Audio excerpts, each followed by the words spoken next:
గంగా రా రుద్రా, నేరుగా ఇంట్లోకి రాకుండా బయట ఎందుకు వెయిట్ చేస్తున్నావు? ఏం లేదు అత్తయ్య, మామయ్య ఉంటారేమో లేనిపోని కాంప్లికేషన్స్ ఎందుకని బయట వెయిట్ చేస్తున్నా. అవును, ఇంతకీ ఈ తింగర్ది ఎక్కడ?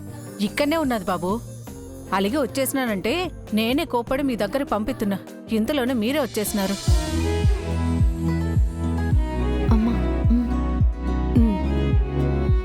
ఏంటి రుద్రా, గంగను ఎందుకు కోపడ్డావు? భార్య మనసు బాధ పెట్టకూడదని తెలీదా నీకు? అమ్మా షాక్ ఇవ్వు, షాక్. అత్తయ్య, మీకు తన గురించి పూర్తిగా తెలీదు. అనవసరంగా తనని వెనకేసుకురాకండి. నా కూతుర్ని నేను కాకపోతే ఇంకెవరు వెనకేసుకొస్తారు? ఓహో, మిమ్మల్ని ఈ సెంటిమెంట్తో పడేసిందా? ఇలాంటి విషయాల్లో తెలివితేటలు బాగానే పనిచేస్తాయి.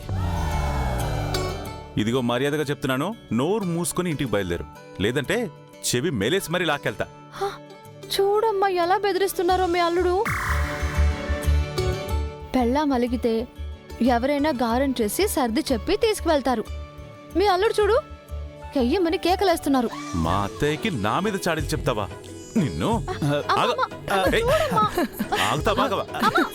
అయ్యో, ఆగు. రుద్రా, ఈరోజు నీ పని చెప్తా. రుద్రా, ఆగు. గంగా, ఆగు. రుద్రా, ఆగు. ఆగమన్నా. నా మాట విను.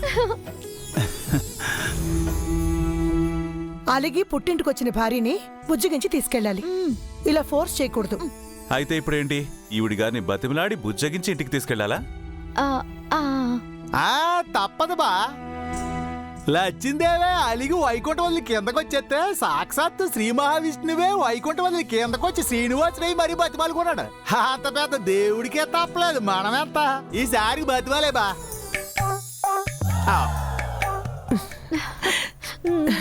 కరెక్ట్ గా చెప్పావు రంగా. ఇంకా చూస్తావేంటలుడు? నీ పెళ్ళాం నీతో రావాలంటే బ్రతిమలాడుకో.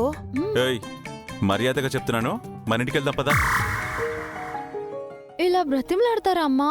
ఏయ్, రుద్రా, అత్తయ్య, నువ్వు నాకు సపోర్ట్ చేయాలి, తనకు కాదు. అయినా నీకు అల్లుడు ఎక్కువ కూతురు ఎక్కువ? అల్లుడు ముందు, కూతురు ఇంకాస్త ఎక్కువ. మా మంచి అమ్మ.